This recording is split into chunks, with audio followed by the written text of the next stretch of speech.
Today we're talking about consuming sugar in smart ways, because ultimately sugar, fat, whatever you want to apply to this video.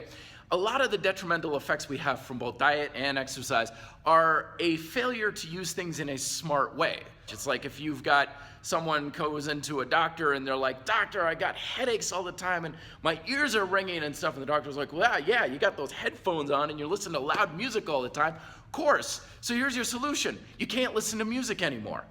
Will that fix the problem? Sure, but now you got another problem because it's a massive sacrifice that you're having to make, and now it's creating an internal conflict between what you want to do and what you feel you need to do. So you're screwed either way. And this is what ends up happening a lot of times with the fear-mongering and dogmatic approaches to diet. It's like, well, if this is the problem, we just get rid of it. And yes, that will alleviate that one problem, but now we're creating more problems by making massive sacrifices and trying to get obedient to fortune cookie rules that someone made up that may not be in your best interest. Everything's about adjusting things in a skillful way. And the same thing applies with sugar and anything else that you can eat. And a lot of this just simply boils down to frequency of consumption. Everything that you consume is a potential poison if you're consuming it at too fast a rate of speed. I mean, hell, drinking too much water in a given amount of time will still kill you. So you want to make sure that you're adjusting the rate of consumption, and that's probably going to take care of you. This is why things like sodas and a lot of processed foods are getting a lot of flack.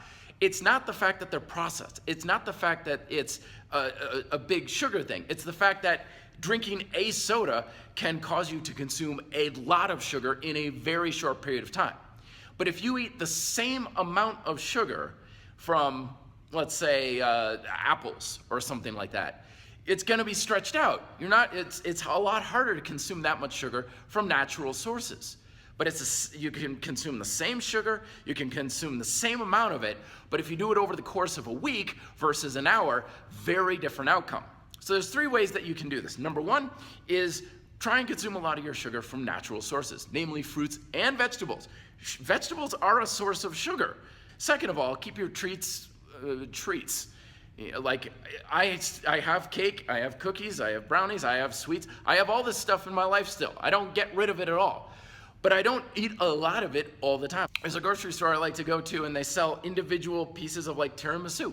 I'm like, great, that'll be a fun treat, after dinner tonight. It'll be a piece of tiramisu. I'm not getting a big thing that I'm eating over the next like 2 or 3 days. That's too much in a short period of time. But I can have a little bit, so keep your treats. Make sure to stay active. Remember, half of the effects of your diet are coming from what you eat. The other half are coming from what your body does with what you eat. Eating a Snickers bar after a 2-hour hike is a very different situation from eating the same Snickers bar during a 2-hour movie. Because once your body consumes it, it's what your body does with it afterwards. And it's not a given thing. You read these diet books and it's like automatic. You eat this is exactly what happens. Depends on a lot of factors that people don't usually talk about. Some people can eat more, some people should eat less, and there's no way I know what that number is for you. So you're gonna have to do some trial and error. But don't be like that doctor saying you can't listen to music anymore and you have to make this sacrifice, because now it's just one problem for another. When we adjust things around and say, I need a little less of this and a little bit more of that, okay, a little bit less even still, more of that, okay, that's my sweet spot, then you're gonna be in the situation I'm in, where you can literally eat whatever you want, you can have a very carefree diet, and you're going to be in better shape because of it rather than in spite of it. All right, I'm rambling on. Let me know your thoughts down below.